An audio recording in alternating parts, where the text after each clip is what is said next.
ऐसे औलाद से बिना औलाद के ही बेहतर थे।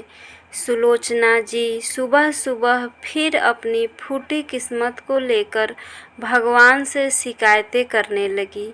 किसी को बच्चे की ज़रूरत नहीं होती है, उसके 3-4 बच्चे दे देते हो और मेरी गोद सूनी क्यों भगवान, ऐसी नाइंसाफ़ी क्यों करते हो। जब मैं रेलवे स्टेशन या रास्ते के किनारे भूखे बच्चों को देखती हूँ तो खुद को पूछती हूँ कि क्या मेरे में कमी है, क्या मैं औरत नहीं हूँ। क्यों सब कुछ होते हुए भी भगवान हमें औलाद नहीं देते, और जिसके पास बच्चों का पेट भरने के लिए पैसा नहीं है उसे भगवान ने 4-5 बच्चे दे दिया। तभी सुरेश बाबू बोले, 15 साल हो गए हैं तुम्हें एक ही बात को समझाते समझाते। अब मेरे में इतनी हिम्मत नहीं है कि तुम्हें समझा सकूं। फिर लंबी सांस लेते हुए बोले, तुम्हें बार बार समझाता हूँ कि कितने माँ बाप हैं जिनके साथ उनके बच्चों ने ऐसा व्यवहार किया कि वह दर दर की ठोकरें खा रहे हैं, और तुम हो कि बच्चों के लिए रो रही हो। अरे कितने माँ बाप हैं जिनके बच्चे वृद्धाश्रम में छोड़ कर चले जाते हैं, उनका भी रोते ही दिन कटता है। भगवान ने हमें औलाद नहीं दी तो कुछ सोच समझकर हमारा नसीब लिखा होगा। भगवान जो करते हैं वो सही करते हैं। अब तुमको सुबह सुबह रोना है तो रो लो, जब मन हल्का हो जाए फिर अपना काम करना। मैं टहलने जा रहा हूँ। सुरेश बाबू उतना बच्चों के बारे में नहीं सोचते थे, वह अपने इस जिंदगी से खुश थे। गांव के चौराहे पर उनका एक किराना दुकान था, उसी से उनका घर बार चलता था। उनकी कोई औलाद नहीं थी, जिसके कारण उनकी पत्नी सुलोचना हमेशा दुखी रहती थी। दोनों पति पत्नी खूब इलाज करवाएं, लेकिन कोई औलाद नहीं हुई। एक दिन गांव की कुछ महिलाएं घूमते फिरते उनके घर आई। बातों बातों में उसने कहा, मेरे ननद को बस 2 बेटी थी, वहीं उसके बड़ी बहन के 4-4 बेटे हुए, पर खाने पर आफत। उसने अपनी छोटी बहन से बोला कि एक बेटा तुम ले लो, बच्चे का भी भला हो जाएगा और मेरा बोझ भी हल्का हो जाएगा। सुलोचना जी बड़ी उत्सुकता से पूछा, तो क्या बहन ने ले लिया? वह महिला बोली, क्यों नहीं लेगी, अरे अपनी बहन का लड़का है। मैं तो कहती हूँ अगर अनाथ बच्चे को पाल पोस कर हम अपने संस्कार देंगे तो क्या वह बच्चा हमारा नहीं होगा। आप भी किसी रिश्तेदार का बच्चा ले लो, और कोई ना दे तो किसी अनाथ आश्रम से ले लो। अरे कम से कम बुढ़ापे में पानी देने वाला तो रहेगा। आप लोगों की तो उम्र होती जा रही है, अब क्या बुढ़ापे में बच्चे गोद लेगी। खूब सारी बातें कर चाय पानी पीकर वापस चली गई। सुलोचना जी के दिमाग में वही बातें घूम रही थी। अब सुरेश बाबू रात को दुकान से घर आए तो सुलोचना जी उनसे बोली, एक बात हम कहेंगे तो आप गुस्सा तो नहीं करोगे। तो सुरेश बाबू बोले, अरे भाग्यवान, जो बोलना है वो सीधे सीधे बोलो ना। मैं आज तक तुम्हारे किसी बात को अनसुना किया हूँ क्या, जो आज करूँगा। मेरी माँ ने कितनी बार कही होगी कि बेटा दूसरी शादी कर लो, लेकिन मैंने नहीं की, तब भी मुझसे पूछ रही हो। सुलोचना जी बोली, अगर हम अपने रिश्तेदारों के बच्चे गोद ले लें और उसे हम अपना नाम दें तो कैसा रहेगा। सुरेश बाबू बोले, भला कोई रिश्तेदार हमें अपना बच्चा क्यों देगा, क्या हमारी तकलीफ़ उनसे छिपी हुई है। अरे उन्हें तो इतनी दया नहीं है कि वह हमसे रिश्ता रखे। सभी हमसे पीछा छुड़ाते हैं। आए दिन किसी न किसी त्योहार पर ताना दे ही देते हैं।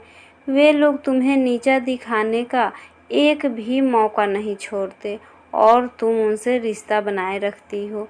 सुलोचना जी बोली, एक बार बात करने में क्या हर्ज है। अगर कोई नहीं देगा तो आखिरी में अनाथ आश्रम से बच्चे ले लेंगे और उसे अपना बना लेंगे।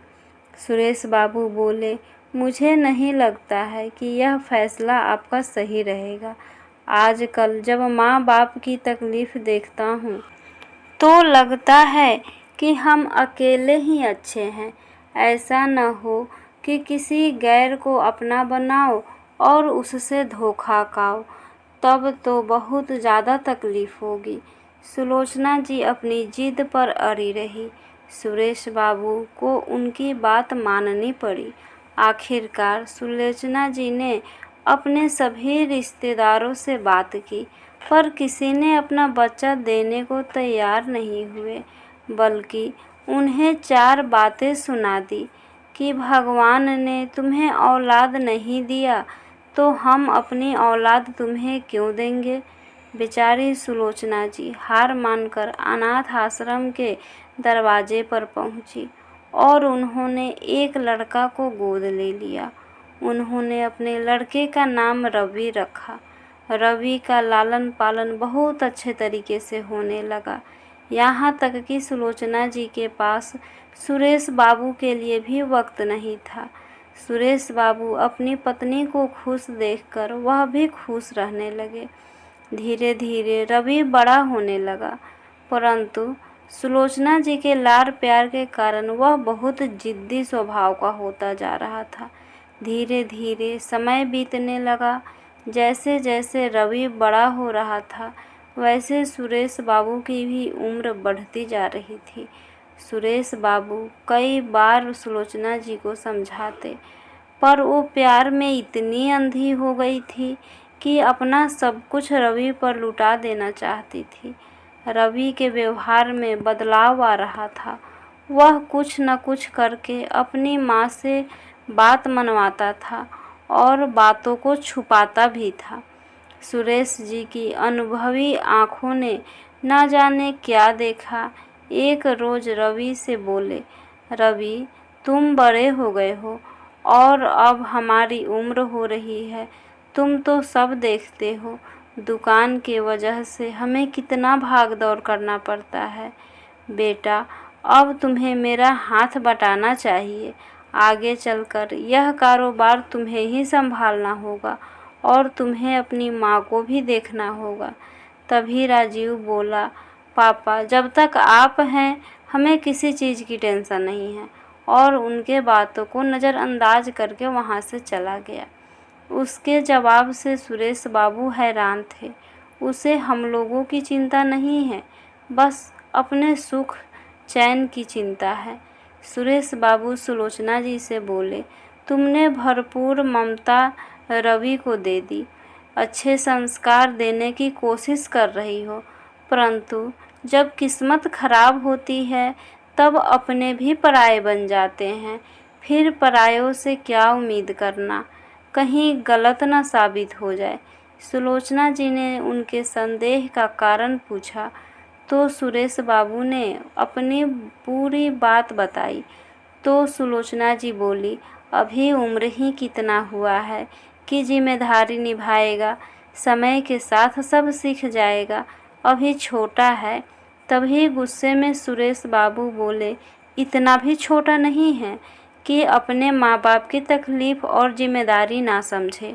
मैं तो इसलिए कह रहा था कि मेरी ज़िंदगी कब रुक जाएगी यह हमें नहीं पता, फिर तुम्हारा क्या हाल होगा। और अपने दुकान पर चले गए। ना जाने उस दिन सुरेश बाबू को इतना चिंता क्यों हो रही थी, मानो कुछ गलत होने का संदेह हो रहा था। दुकान पहुंचते ही उन्होंने एक चिट्ठी में अपना सब कुछ अपने पत्नी के नाम करते हुए अपने वकील के पते पर भेज दिया।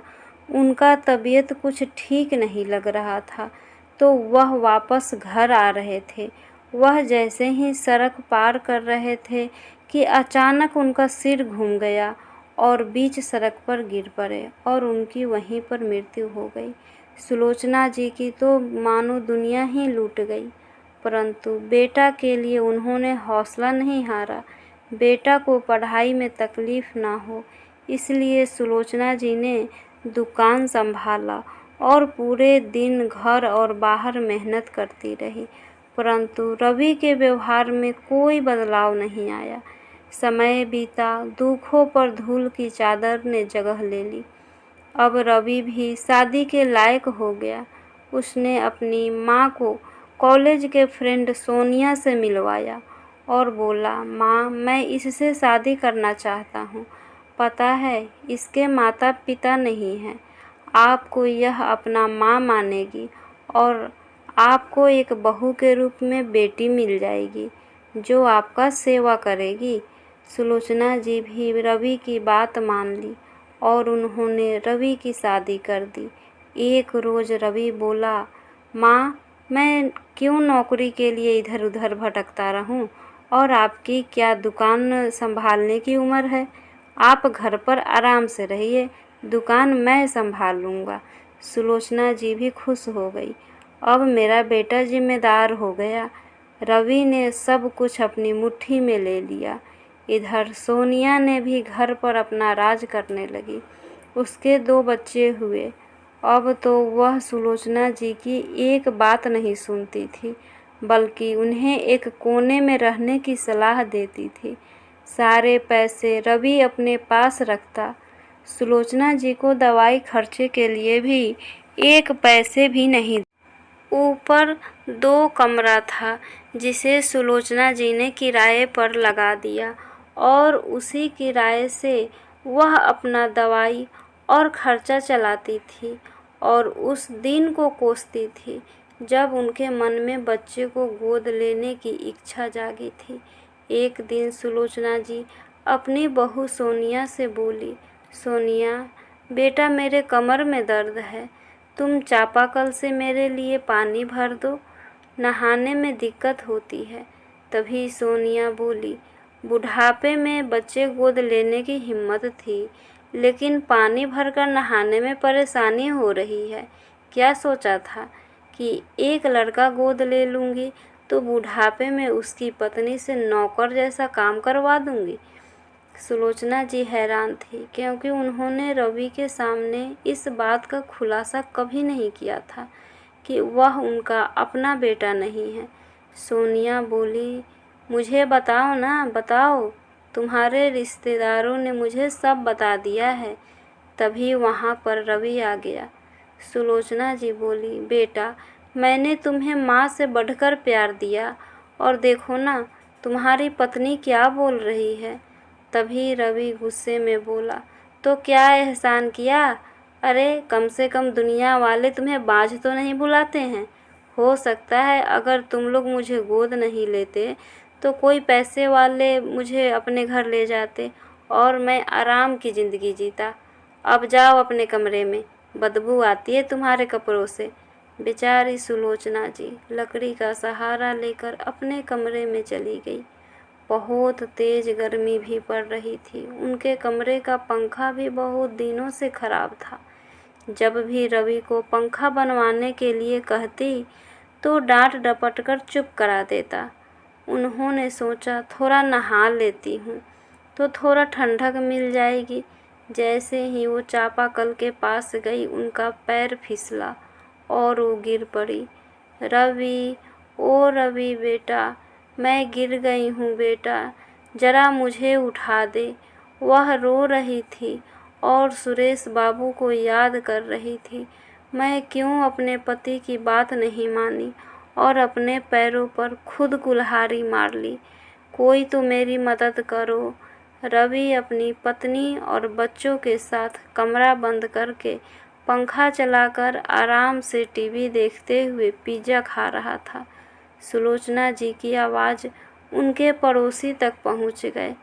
ले जाकर बेचारी सुलोचना जी को वहां से उठाया और जाकर उनके बेटे बहू को आवाज़ दी, आप लोग यहाँ आराम से बैठे हो, वहाँ आपकी माँ चापाकल के पास गिरी पड़ी कराह रही हैं और आपको खबर तक नहीं है। सोनिया पड़ोसी को ताने मारती हुई बोली, मेरी सास है, मैं देख लूँगी। मैं किसी के घर में ताक झाँक करने जाती हूँ क्या, जो तुम लोग मेरे घर आ जाते हो। रवि और सोनिया ने सुलोचना जी को खूब डांटा। बेचारी सुलोचना जी रोते हुए बोली, बेटा मैं तुम्हें कब से आवाज़ लगा रही थी, लेकिन तुम लोग मेरी आवाज़ सुन ही नहीं रहे थे। कम से कम मेरा कपड़ा बदल दो, वरना ठंड लग जाएगी। सोनिया बोली, दुनिया में कितने बूढ़े लोग मरते हैं, पर मेरे सर का बोझ कम होता ही नहीं। इतना कहते हुए सुलोचना जी का कपड़ा बदल दी। रात को सोनिया बोली, आखिर कब तक हम झेलते रहेंगे इस बुढ़िया को। रवि बोला, मुझे क्या यह अच्छा लग रहा है, यह मेरी माँ वा कुछ नहीं है। तभी सोनिया बोली, क्यों नहीं इस बुढ़िया को वृद्धाश्रम में छोड़ दे, वहाँ इनके जैसे कितने लोग पड़े होते हैं। रवि बोला, यह तुम्हारा आइडिया सही है, चलो कल डॉक्टर से दिखाने के बहाने माँ को वृद्धाश्रम में छोड़ आएंगे। अगले दिन रवि बोला, माँ आप कैसी हो, मैं सोच रहा था आपको डॉक्टर के पास ले चले, कल गिरी हो, कहीं अंदरूनी चोट तो नहीं लगी है। सुलोचना जी हैरान थी।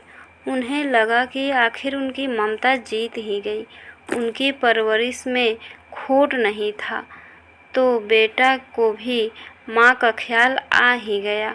यही सोचकर वह उनके साथ चली गई। इधर आश्रम में बाहर लगी बेंच पर सुलोचना जी को बैठाते हुए बोला, मैं अभी आपका नंबर लगाकर आता हूँ और आप यहीं बैठिए, और वहाँ से चला गया। करीब आधे घंटे बाद वहाँ एक बुजुर्ग व्यक्ति आए और बोले, बहन जी आप यहाँ कब से बैठी हैं।